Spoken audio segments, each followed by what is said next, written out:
Hello students, स्वागत है आपका आपके अपने यूट्यूब चैनल प्रमोद सर रायसेनगर पर।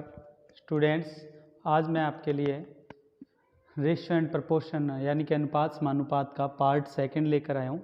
पहले पार्ट को आप ज़रूर देख लें, उसके बाद आज का पार्ट शुरू करें। आज के पार्ट का पहला क्वेश्चन देखो बच्चों, सिंपल क्वेश्चन है। ए बी सी में यानी कि तीन है, ए बी सी तीन जने हैं, में 3600 रुपये को 3:4:5 में बांटा जाए तो ए का हिस्सा कितने रुपए होगा। यानी कि रुपए कितने हैं 3600 और उसको ए बी सी में बांटना है 3:4:5 में। तो सबसे पहले देखो हमारे पास ए बी सी कितना है, रेशियो हमारे पास 3, 4 और 5। ठीक है, तो हमने ये रेशियो लिख लिया कितना, 3, 4 और 5। ठीक है, अब इनका मैं कहूँ टोटल कितना है, तो 3 और 4 7 और 5 12, टोटल 12 है। और वैसे टोटल कितना दिया हुआ है 3600। तो बच्चों 3600 किसके बराबर हो जाएगा, 12 के। तो 3600 के नीचे आप क्या लगा लो, 12, और कटिंग करो कितना आएगा ये 300। कितना आ जाएगा 300। और आपसे पूछा क्या है, ए का हिस्सा, तो 300 को 3 से गुणा कर दो। तो ए का हिस्सा कितना हुआ बच्चों, 300 × 3 900। तो ये हमारे सवाल का जवाब हो गया। तो सिंपल क्वेश्चन था ये हमारा पहला जो क्वेश्चन है। ठीक है, अगला क्वेश्चन देखो बच्चों, ए बी सी कितना है 3:4:7। आगे क्या बोला, यदि ए कितना हो 21 हो तो बी गुणा सी बताओ। सवाल में कोई ज़्यादा मतलब दम नहीं है बच्चों, बस इसमें ये है कि ए आपने को बी और सी का पता लगाना है और फिर उनका गुणा और करना है, बस इतना ही इसमें हमें मतलब एक्स्ट्रा दिया हुआ है। ठीक है, तो अपने इस सवाल को करने के लिए सबसे पहले तो रेशियो लिख लेते हैं। ए बी सी का रेशियो कितना है 3, 4 और 7। ठीक है, अब आपको देखो जो ए है कितना दिया हुआ है 21 और वैसे ए कितना दिया हुआ है 3। तो 21 है बच्चों, वो कितने के बराबर हो जाएगा, 3 के बराबर हो जाएगा।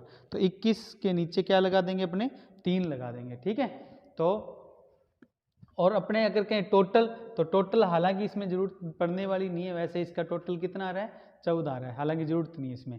तो 21 ए है, ये जो 21 हैं ये किसके बराबर है बच्चों, इस 3 के बराबर है। कटिंग करेंगे तो देखो काटने पर कितना आएगा 7। अब 7 का इन दोनों से गुणा कर दो, बी और सी से, फिर गुणा कर लेंगे लास्ट में। तो 7 × 4 कितना हुआ बच्चों 28, और 7 का 7 से गुणा कर लो कितना आ जाएगा 49। तो मैं आपसे पूछूं बी कितना है 28 है, सी कितना है 49 है। आपसे पूछा क्या है बी गुणा सी, तो 28 और 49 का गुणा कर लो। बी गुणा सी का मतलब 28 × 49। तो 28 और 49 का गुणा करेंगे तो ये आएगा 1372। तो हमारे सवाल का आंसर 1372 आ गया बच्चों।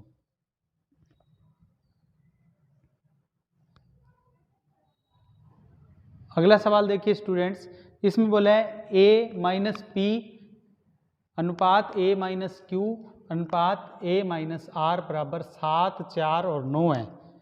हमें ए के बारे में नहीं पता, लेकिन ए में से पी, क्यू और आर को घटाया जा रहा है। अपने क्या करते हैं बच्चों, ऐसा कभी क्वेश्चन आता है तो उसमें लिमिटेड ही तरीके से कुछ पूछा जा सकता है, समझ गए। अब क्या मतलब है, मान लो मैं ए मान लेता हूं 10, ए कितना मान लिया 10। अब देखो 10 में से P घटाने पर कितना बच रहा है 7 बच रहा है। इसका मतलब P कितने है 3 है, यूँ कह सकते हैं अपने। ठीक है, 10 में से Q घटाने पर क्या बच रहा है 4 बच रहा है, तो इसका मतलब ये कितने है 6 है। ठीक है, और 10 में से R घटाने पर 9 बच रहा है, इसका मतलब ये कितना है 1 है।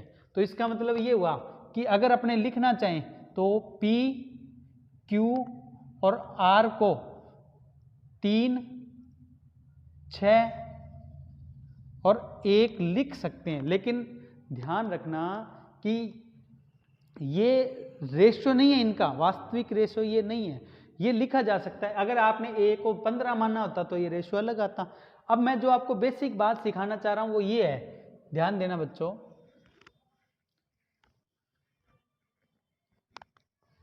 जो सिखाने वाली बात है वो ये है कि P और Q में उतना ही गैप होगा जो यहाँ है। कितना गैप है 3 का, और Q और R में भी उतना ही गैप होगा जो यहाँ है। कितना है 5। आप चेक कर लो भले यहाँ से, ये कितने का गैप है 3 का, और ये कितने का गैप है 5 का।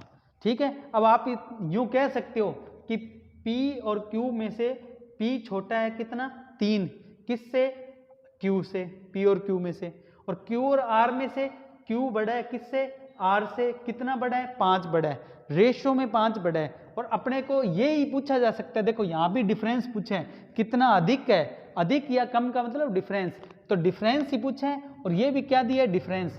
तो आप याद रखना हम इन रेशियो को ही काम में लेके आंसर निकाल लेंगे, ठीक है। तो ध्यान रखना, अब मैं क्या करूँगा, P और Q में 3 का गैप और Q और R में 5 का गैप मानते हुए सवाल को कर देता हूँ। तो देखो यहाँ पर बोले P Q से 99 कम है और यहाँ पर कितना कम बनेगा, 3, तो 99 के नीचे क्या लगा देंगे बच्चों, 3 लगा देंगे। और पूछा क्या है, Q R से कितना अधिक है, तो गुणा में क्या लगा देंगे, Q और R के लिए 5 का गैप, तो गुणा में 5 आ जाएगा। तो देखो 99/3 गुणा में 5, तो ये कटिंग करेंगे तो ये कितना आएगा बच्चों, 33, और 33 का जब 5 से गुणा करेंगे तो 165।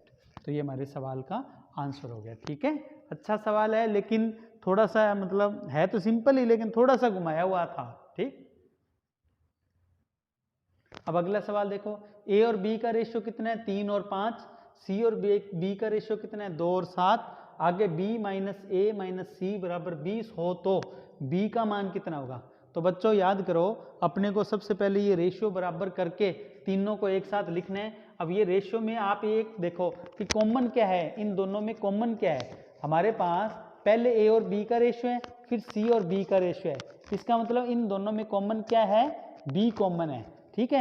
और b यहाँ पर कितना है बच्चों, 5 है, देखो यहाँ लिख कर बताता हूँ, a और b रेशियो कितना है, 3 और 5, और फिर है c और b, इनके बीच में रेशियो कितना है, 2 और 7। अब आप ये देखो कि ये जो शुरू में रेशियो दिए है उसमें b कितने है, 5 है, और बाद में जो रेशियो दिए है उसमें b कितने है, 7 है, जबकि ये दोनों आपस में बराबर नहीं है। तो पहले क्या करना पड़ेगा, इनका रेशियो बराबर करना पड़ेगा।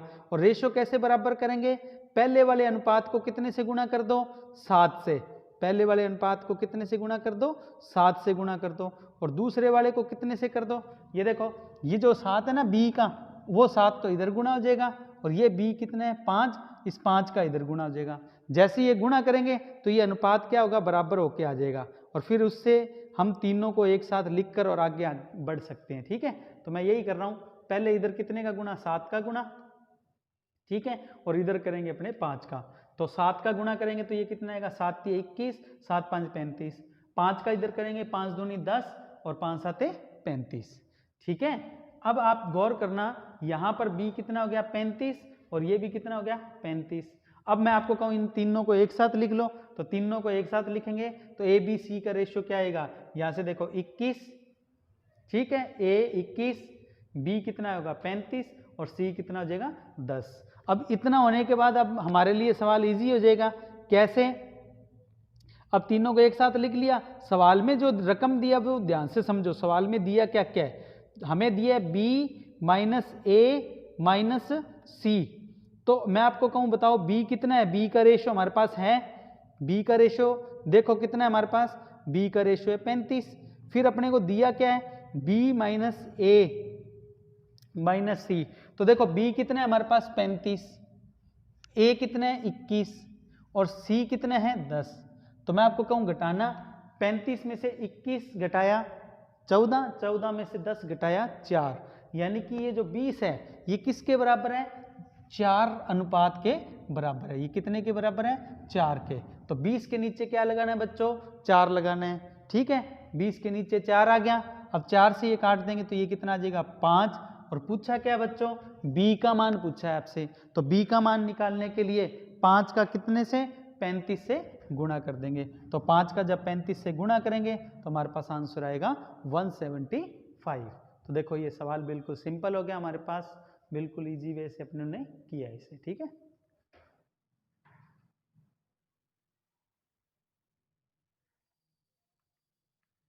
अब अगला सवाल पढ़ो, देखो इसमें बोला है a और b का रेशियो कितना है, 3:5, a और b का रेशियो 3 और 5 दिया हुआ है, फिर c और b का रेशियो कितना दिया हुआ है, 2:7, यानी कि सवाल तो वो पिछले वाली रकम ही है अपने पास, ठीक है, लेकिन हमारे पास जो b आगे देखो लास्ट में देखो क्या दिया है, लास्ट में दिया हुआ है b minus a plus c। अब इसको अपने कैसे करें, तो आप देखो रेशियो तो वही बनेगा बच्चों जो पिछले सवाल में बनाया था हमने, जो पिछले सवाल का रेशियो वही हमारे काम आने वाला है इसमें। ठीक है, तो मैं आपको उतना पहले सीधे ही बता देता हूँ जो पिछले सवाल में हमने सीख लिया। पिछले सवाल में ए और बी का रेशियो कितना था, 3 और 5, सी और बी का 2 और 7 था। हमने इधर 7 का गुणा किया था, उधर कितने का गुणा किया था, 5 का गुणा किया था। तो जब गुणा किया था तो गुणा करने के बाद हमारे पास रकम क्या आई थी, इधर 21 और 35 आई थी, इधर 10 और 35 आई थी, और तीनों को एक साथ लिखा था। ए आ गया था 21, बी आ गया था 35, सी आ गया था 10। अब आपको दिया हुआ क्या है, बी यानी कि 35, ए यानी कि 21 और सी यानी कि 10। लेकिन ये ध्यान रखना ये दोनों प्लस में और ये माइनस में है। 35 और 10 45, 45 में से 21 गया 24, तो ये रेशियो बना 24 किसके बराबर, 96 के बराबर। ठीक है, तो 96 के नीचे क्या लगा देंगे, 24 लगा देंगे। ठीक है, और गुणा में क्या पूछा है, ए प्लस सी, ए और सी को जोड़ दो, 21 और 10 कितना होगा, 31, तो गुणा में क्या लगा देंगे, 31। तो बच्चों ये कटिंग करेंगे तो ये आएगा 4, 31 का 4 से गुणा करेंगे तो 124, तो हमारे सवाल का आंसर 124 हो जाएगा। ठीक है, इस तरीके से इस सवाल को किया जा सकता है। ठीक है, पिछले सवाल और इस सवाल में फर्क बस वो रकम जो बदल कर दी है उसी का था, और कोई फर्क नहीं है। अगला सवाल पढ़ो, देखो बच्चों इसमें क्या दिया है, इसमें बोला है दो संख्याओं का अनुपात 15:13 है। पहली संख्या के 2/9 तथा दूसरी संख्या के 3/5 का अंतर 402 है, उन संख्याओं का अंतर कितना है। बच्चों ये सवाल करने के लिए मैं आपको कहूँ दो रकम हमने मानी ए और बी, कितनी है वो 15:13, तो यहाँ मैंने क्या लिख दिया 15:13। बच्चों एक बात समझो आप, हमें पहली संख्या का क्या करना है 2/9, यानी कि पहली संख्या ऐसी होनी चाहिए जो 9 से कट जाए, और फिर दूसरी संख्या का क्या करना है 3/5 गुना, तो दूसरी संख्या ऐसी होनी चाहिए जिसमें 5 का भाग जाए। तो देखो इसमें 9 का भाग जा ही नहीं रहा, इसमें 5 का भाग जा ही नहीं रहा, तो अपने एक काम करते हैं इन दोनों को एक ऐसी रकम बना लेते हैं जिसमें 9 और 5 का भाग जाए। तो अपने क्या करते हैं इन दोनों को 9 और 5 से कटने वाली रकम होती है 45, 45 का गुणा कर लेते हैं, इन दोनों में 45 का गुणा करते ही इनसे ये कट जाएगी। तो मैं क्या करता हूँ 45 का गुणा करता हूँ किसके साथ 15 के साथ, तो आएगा 675, 45 का 13 से गुणा करेंगे तो आएगा 585। ठीक है, अब आप है ना इसको ये मत मानो 15 और 13, अब आप यूं मानो कि ए तो है 675 और बी है 585। अब आपको क्या बोला है पहली संख्या का क्या करना है 2/9 गुणा, तो 675 के साथ तो किसका गुणा कर देना 2/9 का, ये रहा 675, और कितने का गुणा करना है 2/9 गुणा का। फिर दूसरा रेशियो है 585, इसके साथ किसका गुणा करना है 3/5 का गुणा करना है। अब मैं कहूँ ये कितना आया चेक करो, 9 से काटो, ये होगा 9 7 63 और 9 5 45 यानी कि 75 आ गया, और ये 5 से काट लो, 5 से काटेंगे 11 5 55 और 5 से आगे आ गया 17 यानी कि 117 आ गया ये। ठीक है, अब मैं आपको यूँ कहूँ कि 75 का 2 से गुणा करेंगे तो कितना आएगा 150, माइनस ये आपको यूँ बोला ना पहली संख्या के इतने तथा दूसरी संख्या के इतने गुणा का अंतर, इसलिए माइनस किया। ठीक है, तो 117 का 3 से गुणा करेंगे तो ये आएगा 351। ठीक, और जब आप इन्हें घटाएंगे यानी कि डिफरेंस निकालेंगे तो ये डिफरेंस हमारे पास कितना आएगा घटाने पर बच्चों, ये आएगा 201। तो इनका जो डिफरेंस है बच्चों वो हमारे पास कितना आया 201 आ गया अंतर। ठीक है, और वो वैसे सवाल में कितना दिए हैं 402। ठीक, अब आपको ये सवाल करना है तो आपको ये पता लग गया कि 402 किसके बराबर है 201 के बराबर है। तो आप क्या करोगे ये जो 402 है उसके नीचे 201 लगा दोगे, और लास्ट में क्या पूछा है उन संख्याओं का अंतर बताओ। तो इन संख्या यानी कि दोनों संख्याएं हमने ये बना ली थी ना अनुपात में, तो इनका अंतर यहाँ देखो कितना है, ये 90 का गैप है। ठीक है, तो गुणा में क्या लगा देंगे 90, तो कितना आएगा देखो 402 ये रहा, बटे में 201 ये यहाँ, और गुणा में 90, 90 ये वाला बच्चों। ठीक है, 90 ये वाला।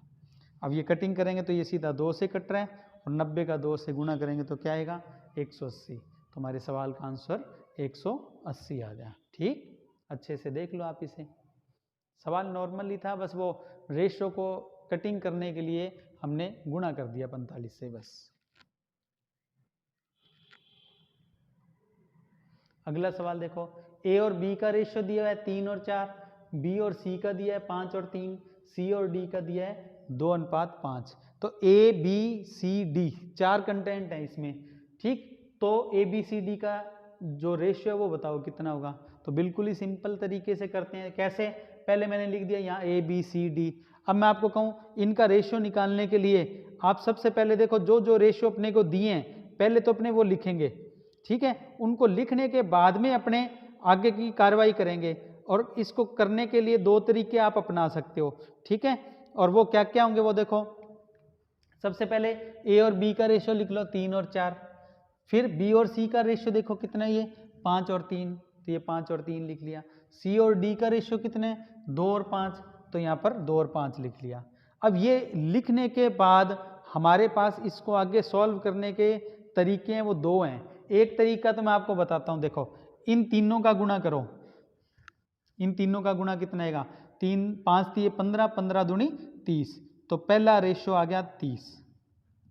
और इन तीनों का गुणा करो, ये चौथा रेशियो आएगा 4 3 12, 12 5 60, ये डी आ गया, ठीक है।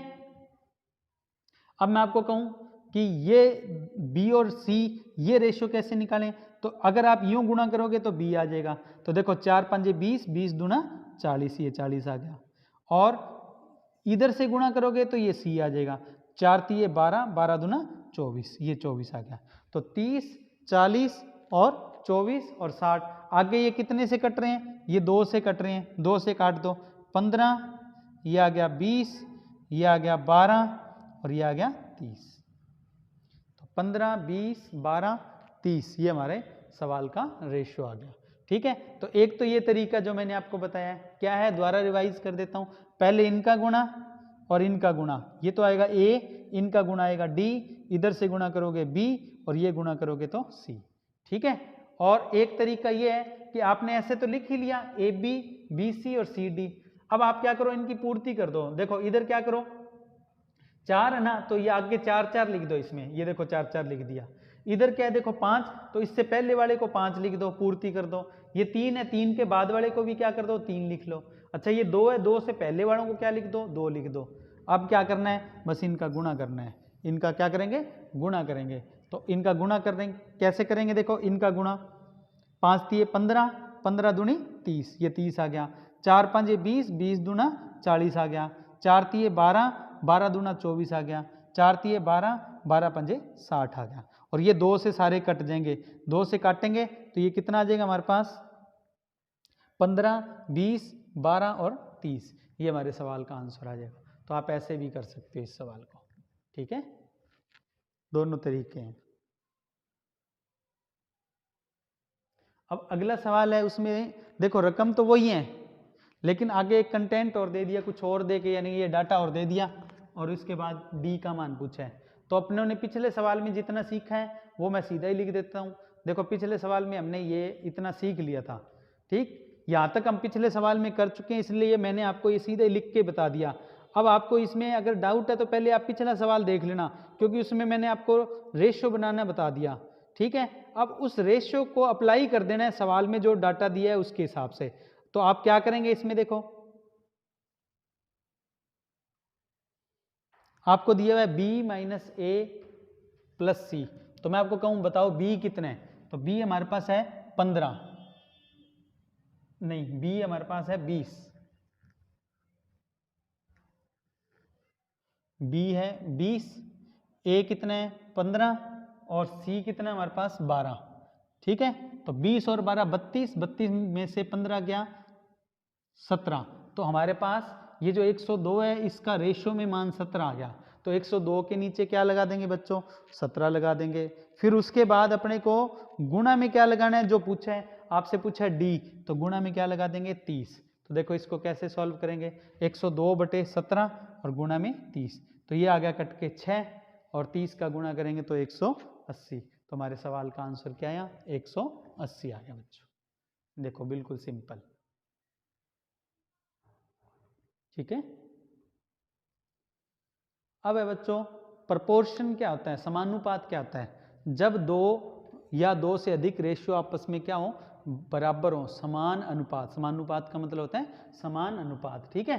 तो आप ये देखो, मैं आपको कहूँ ए बी सी डी समानुपाती हैं, तो इनमें क्या कंडीशन बन सकती है, तो वो समझा रहा हूँ। तो अपने क्या देखो ए बी सी डी 4 है ना, तो मैं आपको कहूँगा ए का बी से जो रेशियो है, देखो ए का बी के साथ जो अनुपात है, अब देखो ये समानुपात का निशान होता है, आप इसको यूँ बराबर भी लिख सकते हैं, ठीक है। वही रेशियो सी का किससे होगा, डी से। तो ए का जो बी से रेशियो है वही सी का किससे होगा, डी से होगा। तो ये क्या कहलाते हैं, समानुपाती, ठीक। इस कंडीशन में क्या होगा, पहली का चौथी से गुणा और दूसरी का तीसरी से गुणा क्या होता है, बराबर होता है। तो ए डी बराबर क्या होगा, बी सी, ए डी बराबर बी सी, यानी कि पहली गुणा चौथी और इधर दूसरी गुणा तीसरी, ये आपस में क्या होती हैं, बराबर होती हैं। तो आगे कुछ सवालों में अपने इसे अप्लाई करने वाले हैं, तो आप इसको देखो सीख लेना, ठीक है। देखो हमारे पास जो क्वेश्चन है इसमें इस समानुपात पर आपसे पूछा है 15, 75, 14 का चतुर्थ अनुपाती यानी कि फोर्थ प्रोपोर्शनल क्या होगा। बिना कॉपी पेन सीधा ही सीख लो। देखो ये 15 5 75 है, 5 से गुणा है ना, तो ये भी क्या होगा, 5 से ही गुणा होगा, तो क्या आएगा 14 5 70, यानी कि 15 5 75 तो 14 5 70, बस सीधा ही उत्तर आ गया, ठीक है। या आप यूं समझ लो चतुर्थ अनुपाती का मतलब है चौथे नंबर पर क्या आएगा, तो चौथे नंबर पर अपने लगा लेते हैं ए, यूं मान लो चौथे नंबर पर ए आएगा। तो अब देखो इसको कैसे लिखेंगे, 15 का 75 से जो रेशियो है वही 14 का किससे होगा, ए से होगा। तो अपनों ने क्या लिखा, 15 अनुपात 75 और यहाँ लिखा समानुपात 14 अनुपात ए। अब अपनों ने क्या सीखा था, पहली का चौथी से गुणा और दूसरी का तीसरी से गुणा क्या होता है, बराबर होता है। तो देखो इसको क्या लिखा हमने, 15 गुणा ए बराबर 75 गुणा 14। अब इस 15 को इधर नीचे ले जाओ, चाहो तो यहाँ से सीधा भी काट सकते हो, ठीक है, 5 आ जाएगा, या इसके नीचे लिख दो। तो 75 गुणा 14 बटे में 15, ये काटो कितना आ गया 5, 14 का 5 से गुणा किया 70, तो हमारे सवाल का आंसर 70 आ गया।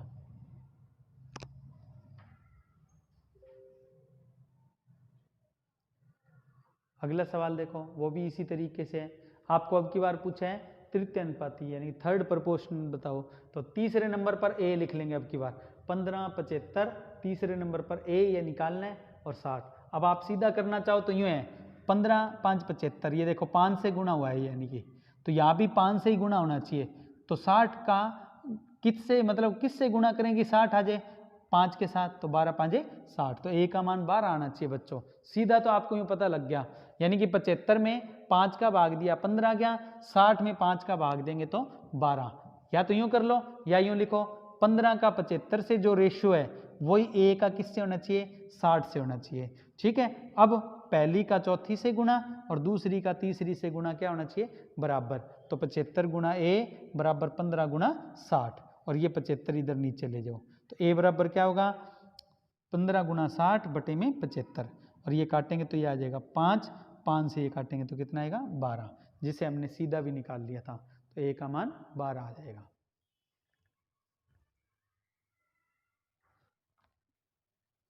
अगला सवाल 15 75 और 90 का सेकंड प्रोपोर्शनल दूसरा बताओ। तो अपने क्या करेंगे, दूसरे नंबर पर ए लिख देंगे, 15 ए 75 और 90। अब ये कितना है, तो आप चाहो तो यूं भी समझ सकते हो, देखो कि 15 5 75 यानी कि ये 5 गुना है, ये इसका देखो 5 गुना है, तो ये भी क्या होगा 5 गुना होना चाहिए। तो 90 किसका 5 गुना होता है, 18 का, तो यहाँ कितना आना चाहिए 18 आना चाहिए।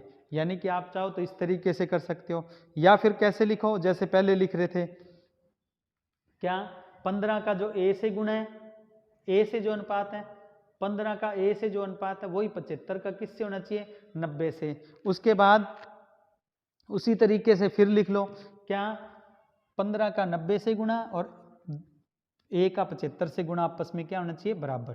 तो 75 गुणा ए बराबर 15 गुणा 90, तो 75 नीचे चला जाएगा, ठीक है। ये कटिंग करेंगे तो ये आ जाएगा 5, 5 से काटेंगे तो 18। तो हमारे सवाल का आंसर क्या आएगा, 18 ही आएगा इसमें भी।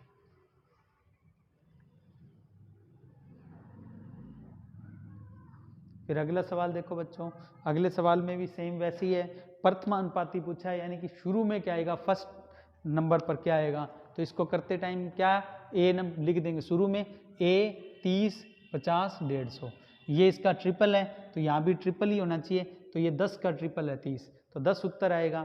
या फिर तरीके से लिख के करना है तो वैसे कर लो, ए का 30 के साथ जो रेशियो है वही 50 का 150 के साथ होना चाहिए। अब पहली का चौथी से और दूसरी का तीसरी से गुणा बराबर रख दो, तो ए गुणा 150, 30 गुणा 50, ये इसके नीचे ए बराबर कितना होगा 30 गुणा 50 बटे 150, ये काट दो कितना 5, और 5 50 में 5 का भाग दे दो 10, तो ए का मान कितना आया 10 आया हमारे पास।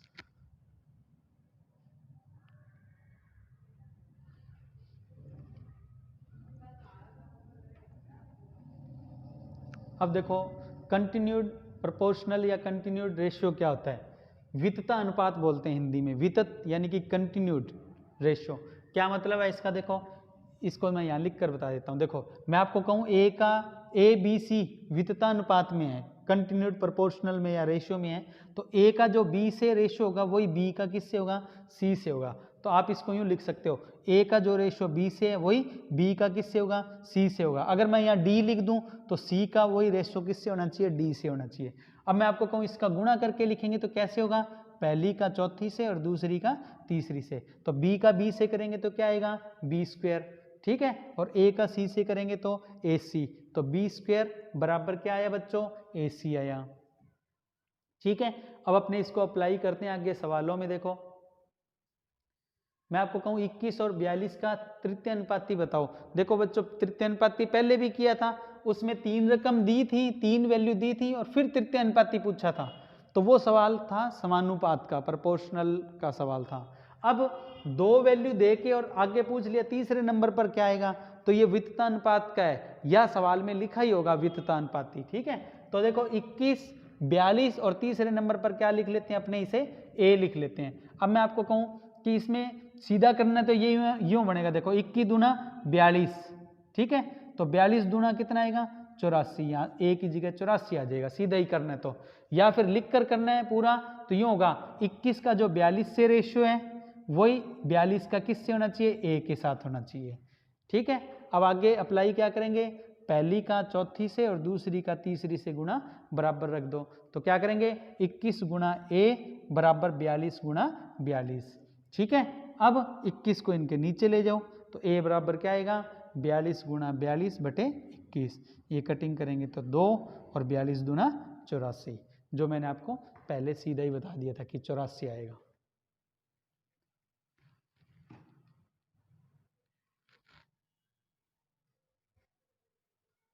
अब अगला सवाल देखो 21-42 का मध्य अनुपाती बताओ, बीच में क्या आएगा मिड में, या तो यूं लिखा हो 21 और 42 वितता अनुपात में है तो इनका मध्य अनुपाती बताओ, ठीक है।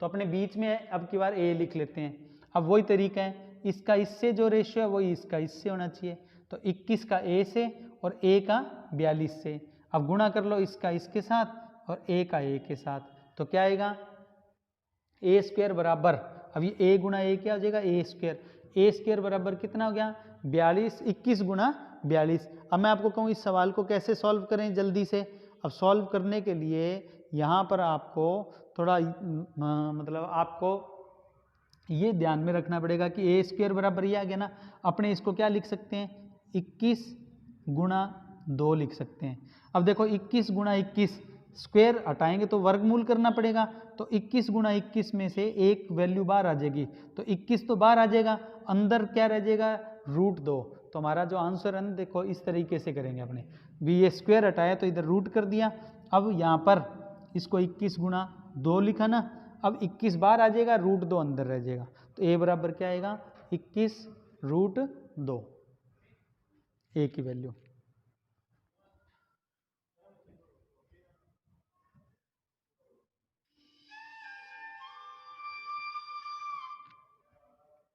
अब पढ़ो देखो अगला सवाल, इसमें बोला है 21 और 42 का प्रथम अनुपाती बताओ। पहले क्या आएगा शुरुआत में, तो अपने पहले ए लिख देते हैं। अब वही तरीका, ए का जो 21 से रेशियो है वही 21 का किससे होना चाहिए 42 से, तो अपने क्या करेंगे ए का 21 से, 21 का 42 से, अब ए का गुणा 42 से और 21 का गुणा 21 से बराबर रख दो, तो देखो यहाँ पर कैसे लिखेंगे ए गुणा 42 बराबर 21 गुणा 21, अब 42 इधर नीचे ले जाओ, ए का मान आ जाएगा। तो ये कटिंग कैसे होगी, देखो ये काटेंगे 2 का 21 में भाग देंगे तो 10.5। तो ए बराबर कितना है बच्चों, 10.5।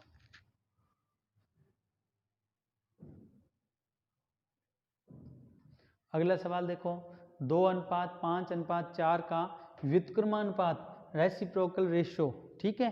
तो ये या इनवर्स प्रोपोर्शन भी बोलते हैं, इनवर्सली, ठीक है। तो आपको मैं कहूँ व्युत्क्रम क्या होता है, तो मैं आपको बताना चाह रहा हूँ कि x का व्युत्क्रम क्या होता है बच्चों, 1/x, यानी कि उल्टा कर दो।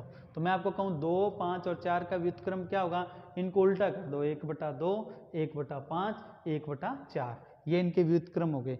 अब इसको कैसे करते हैं, इनसे कटने वाली रकम, किन से नीचे वाली वैल्यू खत्म हो जाए, तो 2, 5 और 4 से कटने वाली रकम होती है 20, तो इनके साथ किसका गुणा कर दो, 20 का गुणा कर दो। अब 2 से 20 को काटेंगे तो बच्चों क्या आएगा यहाँ पर 10, 5 को 20 को 5 से काट देंगे तो 4 आ जाएगा, 20 को 4 से काट देंगे तो 5 आ जाएगा, ठीक है।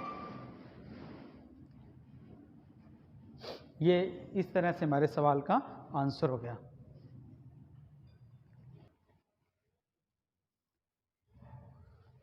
इसी को मैंने आपको सीधा भी करना बताया हुआ है, आप चाहो तो यूं भी कर सकते हो। इसको देखो कि यहाँ पर क्या होगा, इनका गुणा इससे कर दो, 5 चौके 20 एकम 20, ठीक है। और ये रेशो कैसे आएगा, बीच वाला, इसका गुणा इससे कर दो, 4 दूनी 8 इंटू 1 8, और ये गुणा 5 दूनी 10 का इससे कर दो, तो ये तीसरा रेशो आ जाएगा। यानी कि नीचे वाली एक एक रकम छोड़ते जाओ, और इसकी जब कटिंग करेंगे तो ये आ जाएगा 10, 4 और 5। तो हमारा जो आंसर है वही 10, 4 और 5 ही आने वाला है, ठीक है। तो आप चाहो तो ऐसे भी कर सकते हो। अगला सवाल है 2, 5 और 4 का वर्गानुपात यानी कि स्क्वायर रेशियो बताओ। बस स्क्वायर ही करना है, कुछ है ही नहीं इसमें। तो 2, 5 और 4 का स्क्वायर कर दो, 2 का स्क्वायर 4, 5 का स्क्वायर 25 और 4 का स्क्वायर 16। ये हमारे सवाल का आंसर हो गया। सिंपल सा क्वेश्चन है ये, ठीक है। इसी तरह से है 121, 484 और 169 का वर्गमूल अनुपात यानी कि स्क्वायर रूट रेशियो। इनका वर्गमूल यानी कि स्क्वायर रूट कर दो। तो 121 का वर्गमूल क्या होता है 11, 484 का 22, 169 का 13। बस स्क्वायर रूट ही करना है, वर्गमूल ही करना है, ठीक है। अगला सवाल देखो, इसमें घनानुपात यानी कि क्यूब करके बताना है। तो देखो 2 का क्यूब कितना होता है हमारे पास 8, 2 का क्यूब 8, 5 का क्यूब 125 और 4 का क्यूब 64। बस ये आंसर हो गया, क्यूब रेशियो। अगले सवाल में क्यूब रूट यानी कि घनमूल करना है। तो देखो 64 का क्यूब रूट यानी 64 किसका क्यूब है 4 का, तो 64 का क्यूब रूट हो गया 4, 125 का क्यूब रूट 5, 729 का क्यूब रूट 9। तो आंसर आया 4:5:9। अगला सवाल देखो अच्छा है, 2/9 का किस परिमेय संख्या के साथ वही संबंध का मतलब रेशियो होता है, ठीक है। वही रिलेशन यानी कि रेशियो है जो 3/4 का 5/3 के साथ है। तो बच्चों अगर ये सवाल आता है तो अपने क्या करते हैं, इसको यूँ लिखते हैं। देखो 2/9 का किस संख्या के साथ, अपने उस किस संख्या को मैं क्या करता हूं, किस परिमेय संख्या को मैं मान लेता हूं a। तो मैंने यहां पर क्या लिख दिया a। तो देखो 2/9 का a के साथ वही रेशियो यानी कि समानुपात जो कि 3/4 का किसके साथ 5/3 के साथ है। तो अब यहां पर 1, 2, 3 और 4 वैल्यू होगी। अब अपने को क्या करना है, वही तरीका अपनाना है, क्या पहली का चौथी के साथ और दूसरी का तीसरी के साथ गुणा बराबर कर दो। तो a के साथ हो गया 3/4 का गुणा और 2/9 का गुणा हो गया 5/3 के साथ। इस वैल्यू को क्या करो, पलट कर इधर ले जाओ और कटिंग जो होती है वो कर देना। तो a बराबर क्या आएगा बच्चों 2, 5 और ये 4 ऊपर चला जाएगा, 2, 5, 4 नीचे आएगा 9, 3 और ये 3 नीचे आ जाएगा। तो 9 × 3 × 3 बच्चों कुछ भी नहीं कट रहा, तो बस इनका गुणा कर दो, 5 चौके 20 दूना 40 और बटे में 9 × 9 81। तो आंसर क्या आएगा 40/81।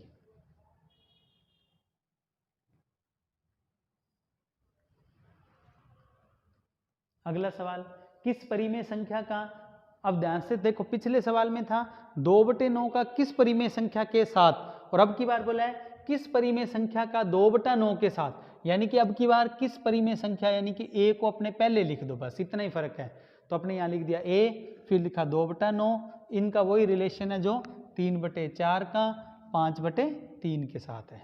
ठीक है, तो बस पहली का चौथी से, दूसरी का तीसरी से गुणा बराबर रखने, तो 5/3 गुणा में a बराबर 2/9 गुणा 3/4। इसको उठा के इधर ले जाओ तो a बराबर क्या आएगा 2 3, और नीचे वाली रकम 3 ऊपर चल जाएगी, नीचे क्या आएगा 9 4, और ये 5 है ये नीचे आ जाएगा, तो 9 4 और 5, ये 3 3 9 सीधा इस 9 को खत्म कर देगा, 2 इस 4 को खत्म करके 2 बना देगा, तो ऊपर कुछ बचा नहीं इसलिए 1, और नीचे 5 दूनी 10। तो हमारे सवाल का आंसर 1/10।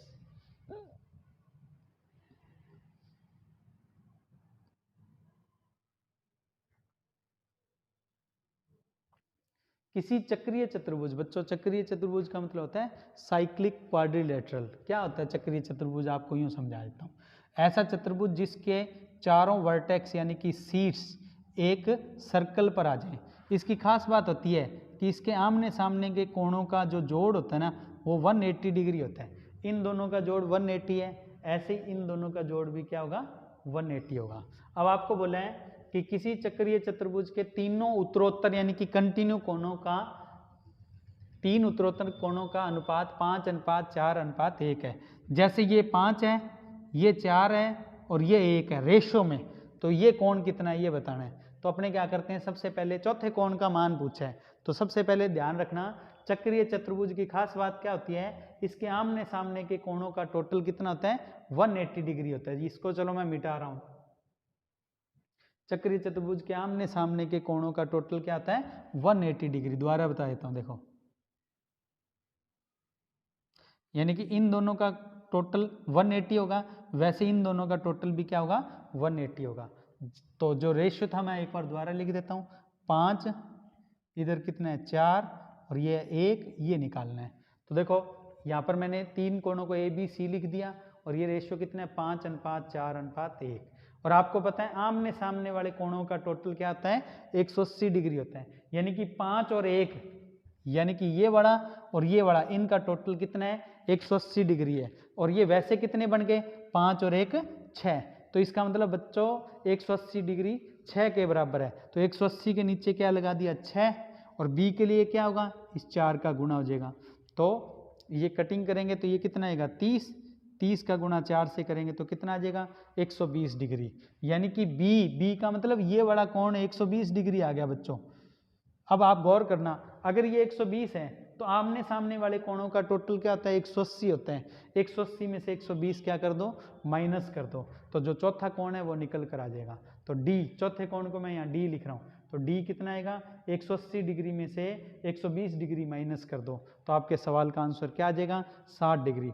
तो बच्चों ये सवाल का आंसर हो गया हमारे पास। ठीक है, अब बिल्कुल ही सिंपल तरीके से हमने इसको कर लिया। बस चक्रीय चतुर्भुज का ये ध्यान होना चाहिए में, चक्रीय चतुर्भुज क्या होता है जिसको चारों कोणों का आमने सामने वाले कोणों का टोटल क्या होता है 180 डिग्री होता है। ठीक है, अगला सवाल, दो वर्ग के परिमाप का अनुपात 3:5 है। अब याद रखना परिमाप और भुजा और विकर्ण इनका रेशियो सेम होता है। क्षेत्रफल का जो एरिया का चैप्टर है उसमें सब सिखा चुका हूं आपको। भुजा का परिमाप का और विकर्ण का रेशियो सेम होता है, कितना है 3:5। तो उनके क्षेत्रफल का अनुपात ज्ञात करो। तो देखो सीधी सी बात है, दो वर्ग है उनके परिमाप का रेशियो कितना है। अब वैसे तो परिमाप का सूत्र होता है 4 गुना भुजा, तो पहले वर्ग के लिए 4 गुना भुजा, दूसरे के लिए 4 गुना भुजा, 4 से 4 कट जाना है तो भुजा का भी रेशियो यही आएगा। तो मैं आपको कहूं भुजा का क्या रेशियो है A1 A2, भुजा का रेशियो कितना है वही 3:5। और क्षेत्रफल का सूत्र क्या होता है इसमें वर्ग में भुजा का स्क्वायर, तो यहाँ स्क्वायर कर दो, तो दोनों वर्ग के क्षेत्रफल का अनुपात कितना आएगा इनका स्क्वायर। अब स्क्वायर करेंगे तो देखो 3 का स्क्वायर हो जाएगा 9 और 5 का स्क्वायर कितना हो जाएगा 25। तो आंसर क्या आया 9:25। ठीक है। अगला सवाल देखो इसी तरीके से है। क्या बोले हैं? दो घन, घन का मतलब क्या होता है बच्चों? क्यूब। घन का मतलब होता है क्यूब। दो घन यानी कि क्यूब हैं, उनके आयतन का, अब आयतन का सूत्र होता है भुजा की क्यूब। ठीक है, यहाँ चलो लिख कर बताता हूँ। दोनों घन के आयतन का सूत्र क्या होगा? ए की क्यूब, ए की क्यूब। पहले घन के लिए A1 लगाया, दूसरे के लिए A2 लगाया। बराबर कितना है? 64:729। अब आप ये देखो, ये क्यूब है ना, तो ये किस किस के क्यूब है? 4 का और 9 का। तो मैं आपको कहूँ A1 और A2 यानी कि भुजा का अनुपात क्या होगा? 4:9। और पूछा क्या है? उनके टोटल सरफेस एरिया, संपूर्ण पृष्ठीय क्षेत्रफल का अनुपात बताओ। तो उसके लिए सूत्र क्या होता है बच्चों? दोनों घन का TSA का सूत्र होता है 6 भुजा स्क्वायर 6 भुजा स्क्वायर। तो 6 का कोई रोल ही नहीं है, दोनों में कट जाना है, तो भुजा स्क्वायर ही करना है। और भुजा कितनी है? 4:9। तो बस स्क्वायर कर दो इनका। तो 4 का 16 और 9 का 81। तो हमारे सवाल का आंसर आ गया 16:81।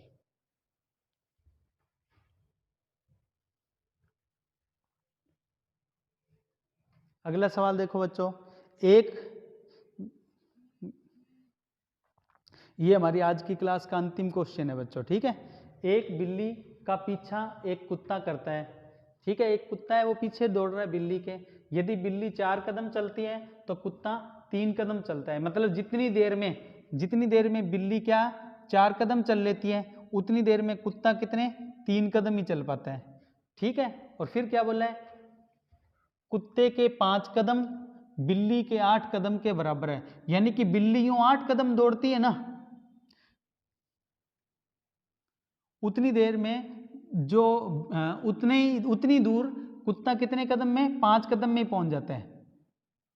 ये है इसका मतलब। तो देखो इस सवाल को कैसे करें, बिल्कुल सिंपल वे से। देखो मैं आपको यूं कहूं, जो अपने को डाटा दिया है वो सारा लिखते हैं। कुत्ते के कितने कदम? देखो कुत्ते के 5 कदम बिल्ली के 8 कदम के बराबर हैं। तो जब अपने को ये चीज दी हो कि कुत्ते के 5 कदम बिल्ली के 8 कदम के क्या हैं? बराबर हैं, तो मैं आपको कहूँ उनकी 1 कदम की दूरी कितनी होगी? क्रॉस कर दो, तो 8 इधर और 5 इधर। तो ये आया उनकी 1 कदम की दूरी। कुत्ता 1 कदम में कितना चलता है? 8। और बिल्ली 1 कदम में कितनी चलती है? 5। अच्छा, फिर क्या दिया है? अगर मैं कुत्ते और बिल्ली की बात करूं तो सेम टाइम में कितने कदम चलते हैं? कुत्ता चलता है 3 कदम, बिल्ली चलती है 4 कदम। ये देखो इस सवाल में दिया है कुत्ता और बिल्ली। बिल्ली का कितना है? 4, कुत्ते के कितने हैं? 3। तो कुत्ता 3 कदम चलता है, उतने टाइम में बिल्ली 4 कदम चलती है।